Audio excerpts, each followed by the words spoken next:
lady to see what This is this life. is there's nothing for Mahala Molfashu. Like this. And then, funny enough, I'm trying to understand Ona, who actually saw through the program. Is it because of the confession of a mother of a daughter that went to Thailand, or what's going on?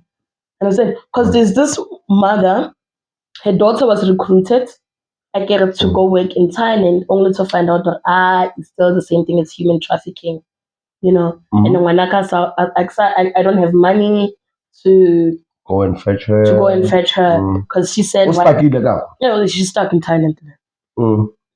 Because when I say if everything all goes well, utla mama hai chelete every month and life will be better.